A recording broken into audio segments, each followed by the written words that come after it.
이번 고난주간에 우리가 마태복음 26장 그리고 27장을 함께 살펴보면서 예수님의 고난 앞에 그리고 부활하심 앞에 어떠한 그룹들이 모여 섰는지를 함께 살펴봤습니다. 그래서 예수님의 십자가 앞에 어떤 이는 나는 아니죠 라고 뻔뻔하게 굴었던 뻔뻔한 자가 있었고, 어떤 이는 나는 모릅니다 라고 발뺌을 했던 비겁한 사람이 있었고, 어떤 사람은 나랑 상관없다라고 했던 무지한 자들이 있었습니다. 그리고 어떤 분은 예수님처럼 죄가 없지만 억울하게 십자가에서 내려오지 못한 분이 계셨는가 반면에 금요일 저녁에는 그런 예수님의 죽으심 현장 앞에를 두고도 어떤 자는 끝까지 미련한 자가 있는가 반면에 어떠한 자는 아주 현명한 하나님의 은혜로 현명하고 구원의 그룹에 속해였다는 것을 함께 보았습니다. 그리고 오늘 읽어드렸던 본문을 통해서 마지막 한 그룹이 등장하는데요, 바로 그 십자가의 부활 사건 앞에서도 여전히 연약한 자들이 등장합니다. 오늘 본문에 나왔던 여인들입니다. 근데 이 여인들은 약했지만 이들의 입술로 예수님의 부활의 강력한 증언을 남기게 되고 강력한 증인들이 되었습니다. 오래전에 봤던 영화인데요, 플라이트 플랜이라고 하는 영화예요. 한 엄마가 딸 아이를 고치기 위해서 아주 병에 걸려서 그 딸 아이를 고치기 위해서 비행기를 타고 이동을 하는데 잠깐 잠든 사이에 딸이 없어졌어요. 그래서 잠에 깨어나서 잃어버린 딸을 찾으러 다니는데 그 좁은 비행기에서 딸이 없어졌다는 거예요. 근데 주변 사람들도 다 물어보니까 그 딸을 본 적이 없대요. 내가 그 딸 아이를 데리고 비행기에 탔는데도 불구하고 그 딸을 본 적도 없고 당신은 혼자였습니다라고 사람들이 계속 얘기를 하니까 자기가 딸을 오래전에 먼저 떠나보내고 그 사실을 받아들이지 못한 나머지 현실을 착각한 것이다라고 여겨져요. 사람들이 자꾸만 그러니까요. 그래서 내가 원래 딸이 없었나 싶을 정도로 모든 사람들과 환경이 그 딸의 존재를 부정합니다. 그러다가 내가 이상해졌나 보다라고 하고 너무 괴롭다가 그냥 이게 뭐지 혼돈 가운데 그 비행기 창문에 머리를 기대는데요, 뭘 보게 되냐면 그 비행기 그 유리창에 조금 전까지 딸 아이가 엄마 사랑해 하면서 하트를 그렸던 그 하트 손자국이 남아있는 거예요. 그러면서 엄마가 내 딸은 죽지 않고 살아있구나. 그리고 사람들이 그 내 딸 아이의 존재를 다 부정해도 그 하트 손자국만은 분명한 거잖아요. 그 하트를 보았기 때문에 그 딸 아이를 어떻게든 찾아내려고 아주 애쓰는 장면의 영화예요. 그리고 정말 다 부정하고 그 딸의 아이를 본 적이 없다고 했지만 그 엄마는 그 딸 아이의 하트를 보고 끝내 그 비행기에 납치된 유괴된 딸 아이를 찾아냅니다. 이게 그 영화의 스토리였어요. 이 엄마는 사람들이 다 부정했거든요. 그리고 미쳤다고 얘기했지만 자기가 본 그 딸 아이의 하트가 있었기 때문에 포기하지 않아요. 그런데요, 어쩌면 우리가 예수님의 부활의 그 주일을 아침을 만났을 때 사람들은 말도 안 된다라고 얘기해요. 그리고 터무니없는 얘기라고 하고 그 존재 자체를 부정하려고 하는 이 세대 속에서 우리는 분명 믿음으로 보았기 때문에, 그리고 분명 예수의 부활을 우리는 믿고 보았기 때문에 그 사실을, 예수의 존재를 부정할 수가 없는 자들입니다. 아무리 세상이 예수님의 존재 자체를 부정할지라도 우리는 지금도 보고 있기에 부활하신 주님을 우리는 함께 살고 있기 때문에 우리는 비록 약한 우리의 인생일지라도 예수께서 부활하셨다는 사실을 포기할 수 없는 자들입니다. 예전에 어릴 때에 억울했던 게 뭐냐면 저희 작은 형이 가정 예배를 드리면 눈을 떠요. 기도 안 하고 계속 장난치고 저를 괴롭혀요. 그래서 너무 약올라서 형님이 눈 뜬 것을 어떻게든 고발을 해야 되겠어서 제가 아버지가 기도한 다음에 작은 형님이 눈 뜨고 있었던 것을 얘기를 합니다. 형님 바로 눈 떴다고 얘기했는데 자기는 안 떴대요. 자기는 안 떴다고 눈 감고 기도했다고 하는데 제가 봤거든요. 제가 본 사실을 제가 아니라고 할 수 없잖아요. 봤다고 라고 하는데 그때 아버지께서 그 말 하시더라고요. 너도 눈 떴네 라고 얘기하더라고요. 결국 이제 제가 혼나게 된 거예요. 하지만 무슨 말이냐면 비록 작은 형님한테 많이 맞고 저는 약한 자이지만 우리가 본 곳은 보았다라고 얘기를 하잖아요. 여러분, 우리가 비록 살아가는 이 세대가 거칠고 험난해진다고 해도 우리가 믿고 본 것을 포기하지 않는 주의 성도들 되었으면 좋겠습니다. 우리는 주님 오실 때까지 그 사실을 포기할 수 없어요. 그런데요, 근데 오늘 본문에 나왔던 여인들도 마찬가지입니다. 그런데 이 여인들은 우리보다 조금 상황이 안 좋아요. 우리는 예수님이 부활하셨다는 사실을 이미 알고 있지만 이 여인들이 지금 안식일이 지나고 주일 아침 빈 무덤으로 막 달려갔던 이유는 예수님께서 부활하실 것이다라고 예상하지 못했어요.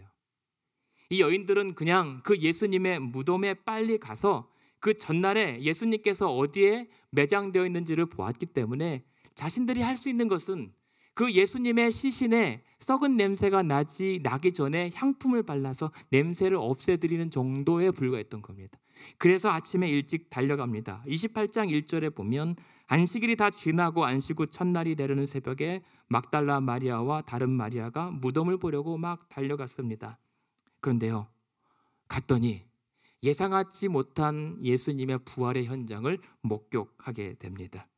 그래서 그 죽은 예수님을 만나러 왔다가 오히려 산 예수님을 만나게 되는 의외의 장면을 목격하게 되는 겁니다. 그러면서 오늘 읽어드렸던 8절에 뭐라고 합니까? 그 여자들의 심경이 무서움과 큰 기쁨으로 둘러싸였다라고 얘기를 합니다.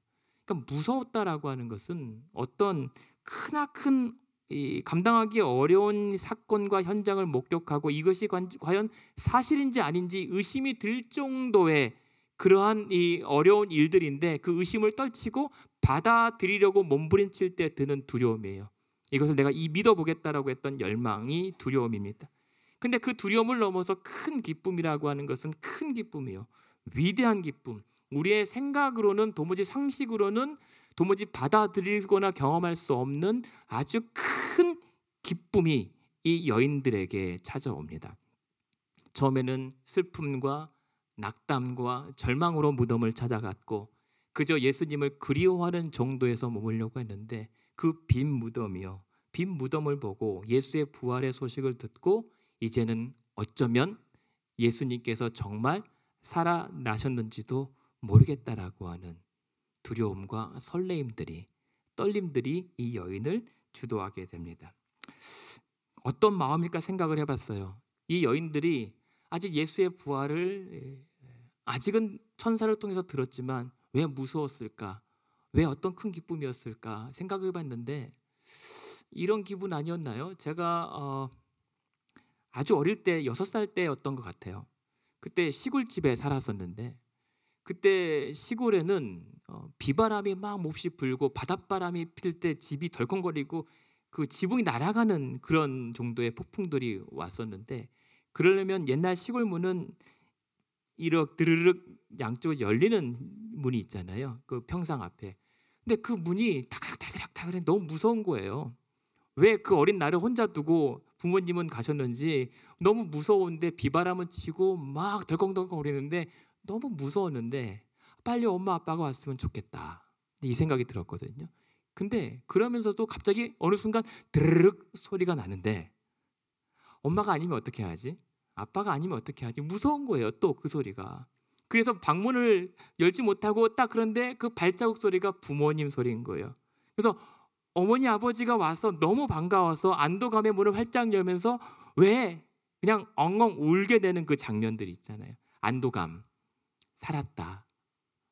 이 여인들에게는 그런 두려움과 또 염려와 여러 가지 불안감들이 있었지만 예수가 다시 살아나셨다라는 이 소식을 듣고 어쩌면 정말 들렸던 그 소문대로 예수가 다시 살아나 우리 가운데 나타나실 것이다라고 하는 기대감으로 안도했던 것 아닐까 이 생각을 해봐요. 그도 그럴 것이 지금 이 빈 무덤 예수님의 부활은 여인들이 처음에 얘기한 게 아니에요.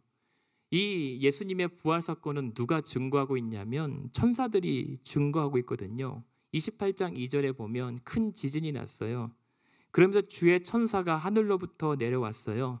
그리고 이 천사가 5절부터 6절까지 말하면 이 여인들은 이게 뭐지? 되어진 일들을 보면서 아무것도 몰랐는데 천사가 얘기를 하는 겁니다. 이 부활은 하나님의 일이라고 하는 것이요. 왜냐하면 큰 지진이 나고 2절에 보면 그 천사가 내려와 돌을 굴려냈다라고 하는 거거든요. 무덤에 어마어마한 큰 돌이 있었어요. 그래서 여인들은 마가복음에 보면 우리가 무덤에 가긴 가는데 예수님의 향품을 발라줘야 되긴 하는데 이 큰 돌을 누가 대체 옮겨줄까 걱정하면서 올라갔는데 이미 돌이 굴려져 있었단 말이에요. 이 말은 여인들 스스로는 할 수 없었던 그 지진을 일으키고 큰 돌을 굴려내는 것은 오직 하나님의 능력으로만 가능한 일이라는 사실을 천사가 증거를 해주고 있는 거예요. 그러면서 6절에 보면 무엇입니까? 6절에 보면은 그가 여기 계시지 않고 그가 말씀하시던 대로 살아나셨느니라 라고 하는 것으로 이 무덤이 비어있다라고 하는 겁니다. 이 비어있다라고 하는 이 사실은 예수님의 부활이 그냥 영적 부활이 아니라 육체의 부활이었다는 사실을 알려주는 거예요. 그래서 천사가 예수님은 육체의 부활을 입으셨다라고 하는 것을 가르치고 있는 것입니다. 그리고 중요한 것은요, 6절입니다. 그가 여기 계시지 않고 그가 말씀하신 대로 살아나셨다라고 하는 것은 예수님이 스스로 시간이 되어서 일어났다라고 하는 게 아니에요. 수동태입니다. 그래서 예수가 살아나셨다라고 하는 것은 하나님이 그를 죽은 자 가운데서 일으키셨다라고 하는 뜻이에요. 그래서 여러분 복음서하고 사도행전 그리고 성경에서 보면 예수의 부활 사건을 뭐라고 얘기하냐면 하나님이 예수를 살리셨다라고 얘기해요. 그리고 죽음 가운데서 하나님이 일으키셨다라고 얘기하는 겁니다. 이것이 바로 예수의 부활이었다는 겁니다. 그리고 이 사건을 통해서 뭘 말해요? 예수님께서 나를 위해서 대신 죽으신 것으로만 끝났다면 우리가 이렇게 기뻐할 일은 없어요. 그냥 추도 예배 드리면 되거든요. 그러니까 예수님께서 죽으신 것으로 나를 대신하여 희생한 것까지 그냥 감동으로 끝난 것이 아니라 그가 죽음 가운데 사흘 만에 부활하셨다라고 하는 것은 첫 번째, 그 예수님의 부활하심으로 말미암아 죽음이 죽어버렸다는 사실이에요. 더 이상 사망 권세가 우리를, 예수께서 그 사망 권세를 이기심으로 말미암아 예수에 있는 자들은 죽음의 사망 권세가 괴롭힐 수 없다라는 사실을 알려주는 겁니다. 예수님께서 부활하셨으니까 망정이지 큰일 날 뻔한 거거든요. 예수님께서 부활하신 사건은 단순히 기쁘다가 아니라 이제 사망 권세가 저와 여러분을 해하지 못하게 되었다라는 것이에요. 두 번째는 그로 말미암아 사망 권세가 괴멸된 것은 사단의 권세, 죄의 권세가 이제는 괴멸되어서 우리를 사로잡지 못한다는 거예요. 예수님의 부활 사건으로 말미암아 우리가 얻은 것은 자유입니다. 해방이에요. 죄와 사망에서 풀려났습니다. 그것이 예수님께서 부활하심으로 말미암아 해방선언, 자유선언을 하신 겁니다. 저와 여러분은 이제 자유인이 된 겁니다. 그러니까 우리가 부활주의를 기념하고 감사하는 자들은 다시 사망에 억눌리고 죄의 사슬에 매어 살 필요가 없는 건데 우리는 자꾸만 이미 쇠사슬이 끊어졌는데도 불구하고 스스로 쇠사슬에 매어 있는 것처럼 살 때가 많이 있거든요. 그날 오늘 부활주일 아침 우리를 계속 그 무의식 가운데 억누르고 나를 꽁꽁 둘러싸였던 죄와 사망의 사슬들이 끊겨져 나가기를 소망합니다. 그냥 내려놓으시면 돼요. 끄는 건 예수께서 해주셨어요.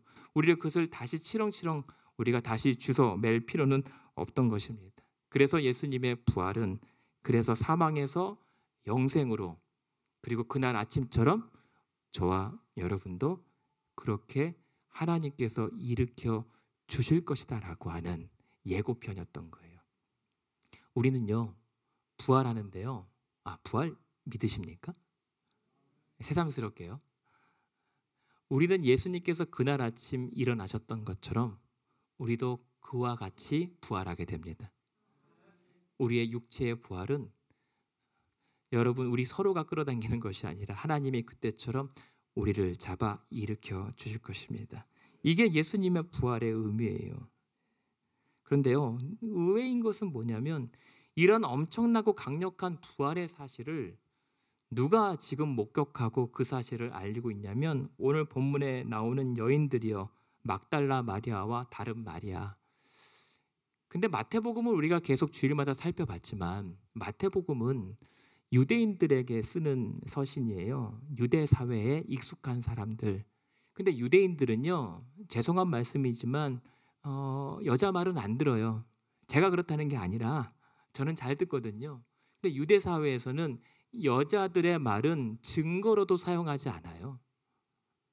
그러니까 지금 여자 2사람 혹은 3사람이 있어도 그 3사람이 다 예수님의 부활을 목격했다라고 할지라도 아무도 안 들어요. 증거 능력이 없어요. 심지어 유대인들이 얼마나 심한 줄 아십니까? 여자 100명이 있어도 남자 10명이 안 되면 회당으로 인정 안 해요. 그런 사회에서 하필이면 그 강력한 예수님의 부활 사건을 사실이라고 입증하려면 차라리 베드로랑 요한을 먼저 갖다 세우면 되는데 하필 이 빈 무덤을 제일 먼저 찾아갔던 것은 힘없는 여인들이었어요. 왜 그럴까요?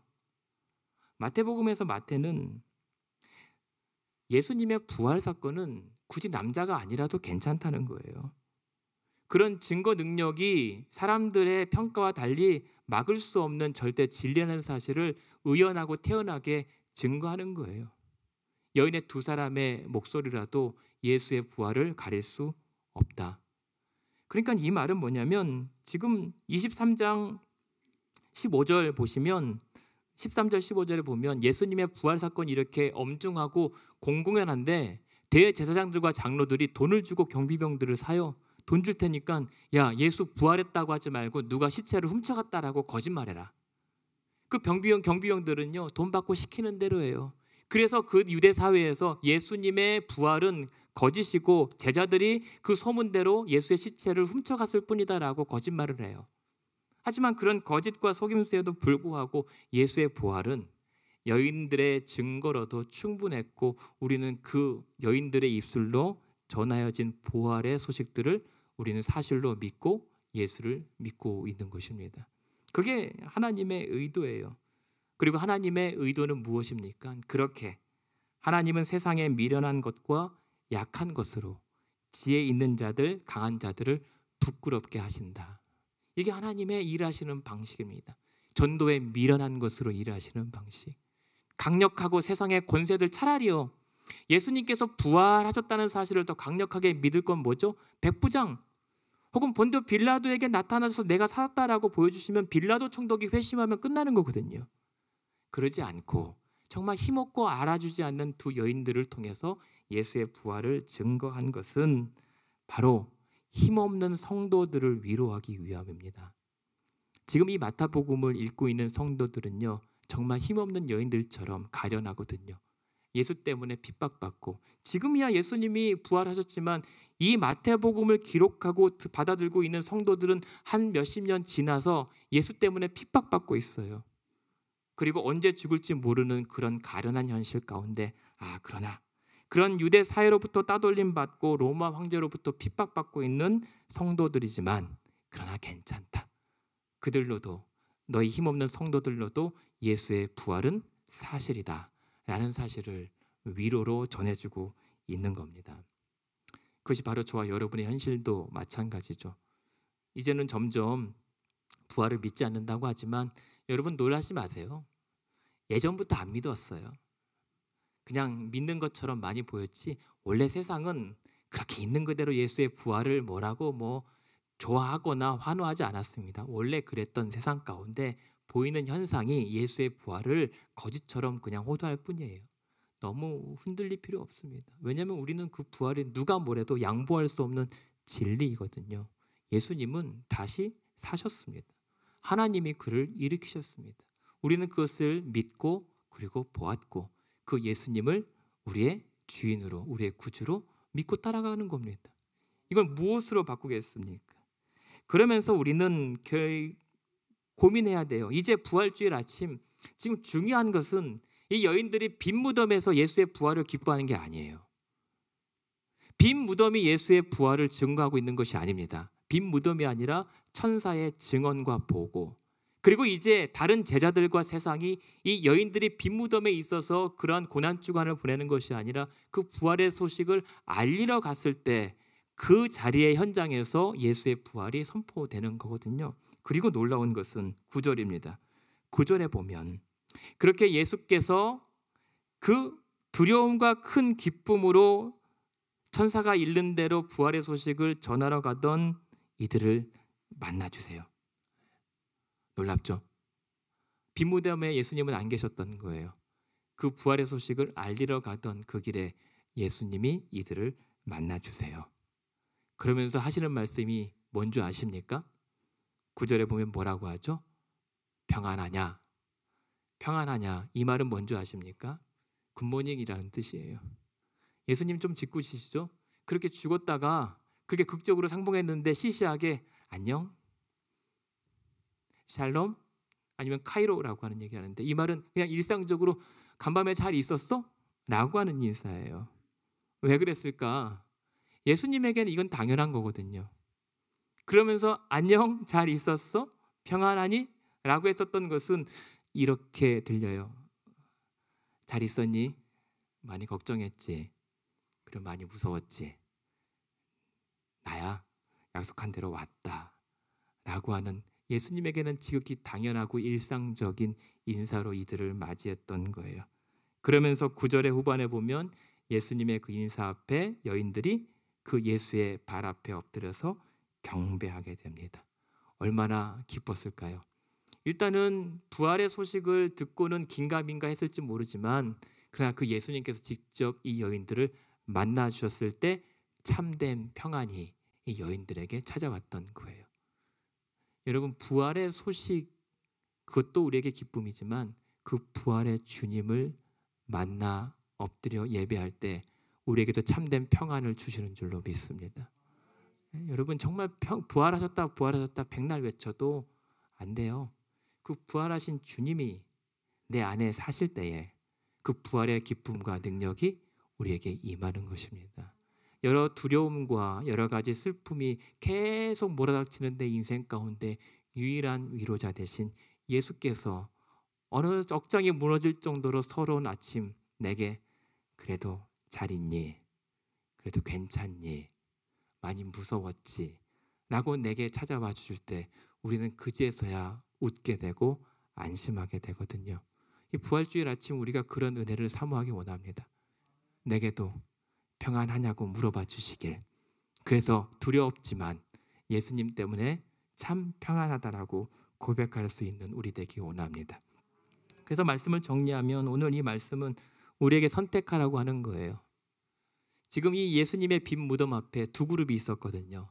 한 그룹은 같이 무서웠지만 그 무서움에도 불구하고 예수님의 부활을 믿고 큰 기쁨으로 달려갔던 여인들의 발걸음이 있는데 그 가운데 그 현장에 또 누가 있었냐면 4절 말씀 보면 그 무덤을 지키던 경비병들이 있어요.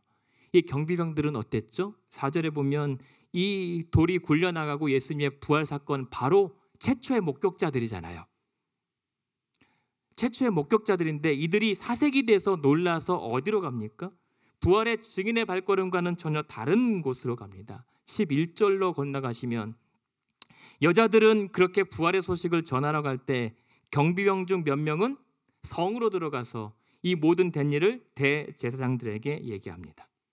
왜냐하면 이들이 시키는 대로 무덤을 지키고 있었거든요.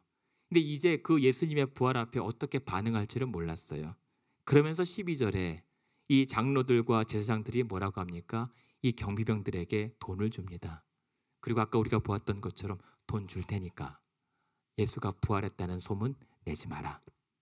그리고 대신 제자들이 훔쳐갔다라고 그렇게 거짓말로 소문을 내라 라고 해서 15절에 군인들이 돈을 받고 가르친 대로 하였다라고 하는 이 사실. 얼마나 억울해요? 저는 예수님의 죽으심과 부활 앞에 가장 억울한 두 그룹이 있다고 보았어요. 한 그룹은 예수님과 함께 십자가에 못 박혀 바로 지척에 예수님의 죽으심 앞에 한 강도는 주여 나를 기억해달라고 하면서 오늘 네가 나와 낙원에 함께 있을 것이다 라고 했던 이 강도가 있는가 반면에 당신이 하나님의 아들이었던 나를 좀 십자가에서 구해내보라고 조롱하고 욕했던 그 강도요, 예수님이랑 같이 죽을 수 있는 어쩌면 기회 가운데 마지막 구원받을 수 있는 기회를 스스로 차버린 이 강도 참 안타깝잖아요. 그러나 가장 더 안타까운 사람은 죽는 게 아니라 살아있을 때 그 부활의 현장을 가장 최초로 가장 가까이에서 목격했음에도 불구하고 그 구원의 마지막 기회를 차버리고 제사장들에게 달려가서 돈을 받고 예수의 부활을 믿지 못하고 부정했던 이 경비병들, 그냥 시키는 대로 했을 뿐이에요. 그냥 하라는 대로 했을 뿐이지만 이 친구들은 어쩔 수 없이 그 마지막 구원의 대열에 이탈하고 말았던 거죠. 그 두 엇갈림 속에서 저와 여러분들에게도 묻고 계세요. 당신들은 부활의 소식 아침, 그 부활의 소식을 들고 어디로 갈 것인가? 여인들의 발걸음을 쫓아갈 것인가? 경비병들의 발걸음을 쫓아갈 것인가? 그래서 남아 기다리고 있는 제자들에게 이 부활의 소식을 알리러 갈 것인가? 아니면 이 부활의 주님이 나와 어떠한 이익과 어떤 손해가 달려있는지 계산하면서 따져들면서 사람들이 시키는 대로, 사람들이 좋아하는 대로 그렇게 휩쓸려 정말 마지막 그 구원의 기회를 차버릴 것인가? 어디로 갈 것인가? 얘기합니다. 여러분들은 어디로 가기를 원하십니까? 그런 가운데 저와 여러분은 부디 오늘 부활의 메시지를 주시는 말씀이 첫 번째 결론입니다. 여러분, 예수님께서 부활하신 다음에 우리에게 주시는 메시지가 5절과 10절, 천사와 예수님께서 그 부활의 증인들에게 맨 처음 했던 말이 무서워하지 말라는 거예요. 죽은 자들처럼 무서워하지 말고 그 부활의 증인이라면 증인답게, 아니 영원히 산 자답게 가서 전하라. 죽은 자의 무덤이 아니라 그 죽은 빈 무덤에서 살아나신 예수의 부활을 증거하러 달려가라라고 했던 그 말씀, 여러분 많이 힘들고 우울하고 염려스럽고 두려운 현실들이 있을 줄로 압니다. 건강의 두려움, 경제적인 어려움들, 여러 가지 상황에 대한 염려들, 그 두려움을 이길 수 있는 방법은 문제 해결이 아니라 주의 부활의 능력을 덧입는 것인 줄로 믿습니다. 여러분, 무서워하지 말라라고 하는 이 마음 가운데 두 번째, 아까 보았던 구절에 예수님께서 여러분들 우리에게 또 평안하냐고 물어주시길 원합니다. 평안하냐라고 하는 것은 네가 괜찮냐라고 물으시는 것이 아니라 내가 너와 함께 있겠다, 내가 너와 함께 한다라고 하는 안도와 위로의 말씀이거든요. 무서워하고 염려될 때마다 부활하신 주님이 무덤에 갇혀 있지 않고 여러분들을 함께 찾아와 날마다 곁에서 돕고 계시다는 사실로 안심하시기를 원합니다. 그리고 그렇게 다시 주님이 오시는 그날, 오실 때까지 우리가 어쩌면 두려움과 큰 기쁨으로 교차하는 삶을 살게 될 거예요. 하지만 마태복음은 이렇게 끝나거든요. 20절에 내가 너희에게 분부한 모든 것을 가르쳐 지키라. 볼지어다 내가 세상 끝날까지 너희와 항상 함께 있을 것이다. 예수님께서 부활하시고 우리의 집이 다 마련됐을 때 다시 찾아오실 거예요. 우리는 그날까지 두려움과 또 큰 기쁨으로 살아가게 되겠지만 그날 아침까지 우리와 함께 하신다라고 약속하셨던 주님이 우리와 늘 함께 하십니다. 그 예수님을 의식하고 의지하고 누릴 수 있었으면 좋겠습니다. 그리고 그날 아침 예수님께서 그날 아침처럼 우리에게 찾아왔을 때 세상 사람들은 경비병들처럼 무서워 떨지라도 저와 여러분에게는, 아니 우리도 주님 앞에 나아가면서 예수님이 그날도 그러시겠죠. 굿모닝, 해피 이스터 라고 할 때 우리도 그 주님 앞에 해피 이스터, 주님 오시옵소서 라고 우리는 반갑게 얘기하게 될 거예요. 그날까지 바울도 얘기했던 것처럼 저와 여러분이 두려움과 떨림으로 우리의 구원을 이뤄나갈 수 있었으면 좋겠습니다. 그리고 이번 부활절도 마찬가지 매년 드리는 말씀, 그래서 오늘 저와 여러분이 어제 예수께서 죽으셨고 오늘 예수께서 일어나셨고 그리고 내일 당장 오실 것처럼 부활을 살려나가는 저와 여러분 되시기를 주님의 이름으로 축원합니다.